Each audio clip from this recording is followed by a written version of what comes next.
Gure gaurko ibiltaldia Bilboko historiaren sarrajeran hasiko da. Bizkaitarrak itsasoaren sakada gelditutzeko itzelezko ugainak egin ditu bez. Eta ugaina honen barrukaldetik aurkitutzen da harriluzeko historitsua beren solaserako ontziakaz. Gotzon Elortzak Getzostarraren ahotsa entzun dugu. Euskaraz eginda existitzen diren lehenengo dokumentalen egilea da bera. 60garren hamarkadan euskarak bolada gogorra bizi zuenean egin zituen dokumentalak. Gotzon Parisen bizi zen, bere emaztearekin, eta euskararen alde egiteko ikus-entzunezkoetan hizkuntzaren presentzia bermatzea oso garrantzitsua zela jabetuta, askotan muga zeharkatu eta hainbat ordu filmatzeari ekiten zion. Hemen txipirorien bila doazenen ontzitsua baino ez dagoz eta izberan historia agortuta gelditutzen da.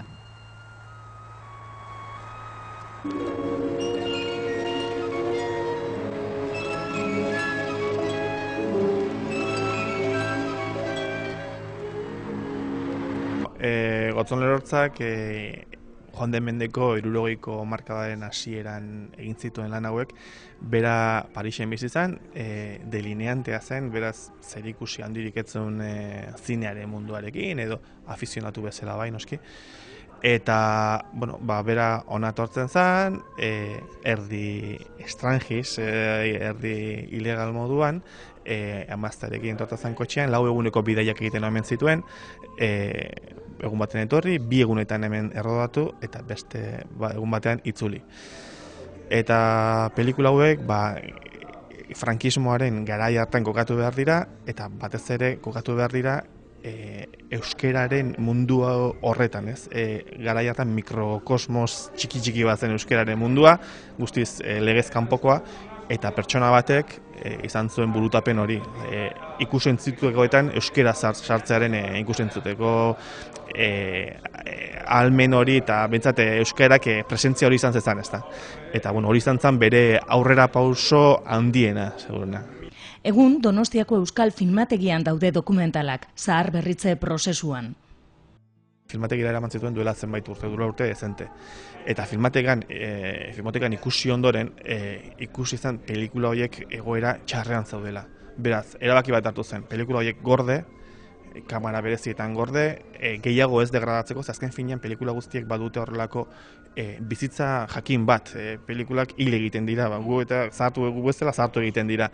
Orduan, pelikulai gorde egin ziren, batez ere soinu banda oso zarkituta zegoen, irudia kasu batzuetan ere, baina askoz gutxiago, baina soinu banda oso zarkituta zegoen, eta orduan, filmatekak izan zuenean edo izan degunean materiala hobea telezineak ditzen diren aparato bat 16 eta 35 milimetrotako telezine bat izan dugunean eta batez ere pelikula zaharrak telezineatzeko egokia den telezine bat izan dugunean kontu handiz eta bihotzeko minez neurri handi batean telezineatu genituen eta neurri batean, naiz eta ez oso egoera honean, digitalizatu genituen eta bertan bentsat salbatu egin ziren. Baina bai ikusten genuen pelikulak zuten garrantziagatik alde batetik izan daitezkeelako lehendabiziko filmak euskaraz pentsatu eta egindakoak, guztiz euskaraz egindakoak eta guztiz bentsat pentsatutako euskal produktu bat bezala pentsatutakoak lehendabiziko pelikulak direnez eta etnografikoki eta geografikoki eta gure ondare bezala garrantzia handia dutenez, Getxoko udalaren laguntzaz, Bizkaiko Aldundiaren laguntzaz eta erabaki zen merezi zuela zahar berritzea. Eta Euskadiko Filmategiaren superbisiopean edo begirapean Bartzelonako laborategi batean zahar berritzea lan egiten ari dira, oso lan luzea da, baina agian merezi duena, ez?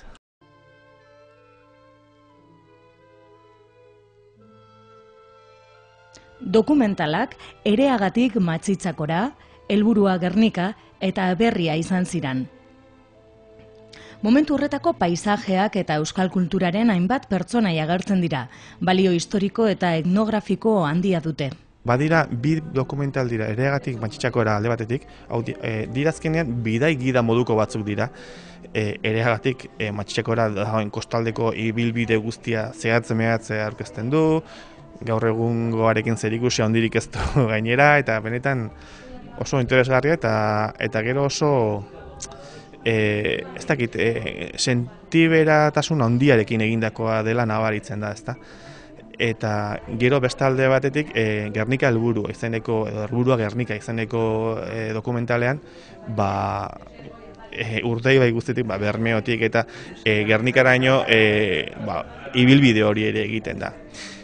Bi horiek alde batetik, eta gero bestalde batetik badago Aberria izeneko dokumentala, eta dokumental honetan azaltzen da, berak, autoreak, zuzendariak duen Aberriak, behintzat zuen Aberriarekiko, ez dakit, sentimendu edo grino hori, ez da, hitzak berak, tituluak berak eraso esaten du, Aberria, gero erdi zensuratuta edo, ez dakit, edo berak bere burua zensuratuta edo, agian galetu beharko diogu, herria hitza jarri zion, baina bai hitz egiten duela bera da narratzailea eta bai hitz egiten duela Aberriari buruz, beretzat Aberria zer den, agian Aberrineko bukoliko bat garai hauetarako, baina garai hartan oso gauza ausarta izan zana. Aberria dokumental horretan, garai hartako euskal munduan garrantzia zuten Olaeta Dantzaria, edo Jon Lopategi eta Valentin den Beita bertsolariak azaltzen dira, ezta? Eta beraz, gaur ere bertan hemen izango dira, eta nik uste polita izango dela.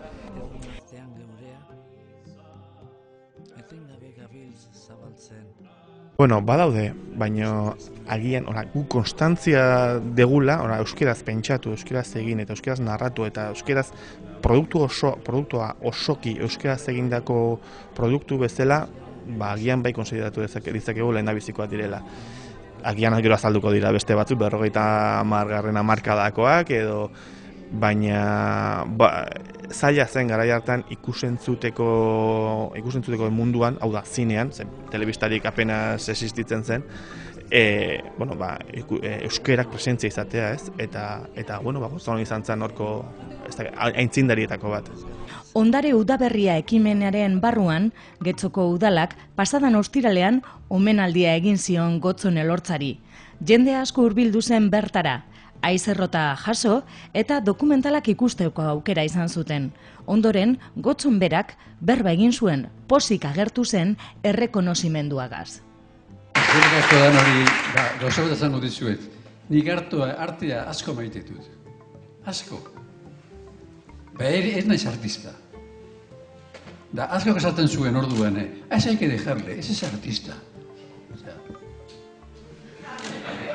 Nire helburua ezen artea egitea, baizik eta euskeraz entzun ikuskiak lortzea. Ze euskerak, orduanenik Parisen bizi nintzen, ez egite ondo entzuten bada. Da, Parisen bizi nintzen, da, Le Monde erosten nuen egunero. Da, han esaten zuten beti, le problème de langue minoritaire. Da, langue minoritaire euskera zen. Da, ulertu nuen euskera irgo dela entzun ikuskiak ez badagoz euskeraz. Da, hasi nintzen euskeraz entzun ikuskiak lortzen, ez artea egiten. Da, herriak eustatzen bazen ni, arreztan nintzela eta artea egiten nahi den bilela. Da, ez hori. Bueno.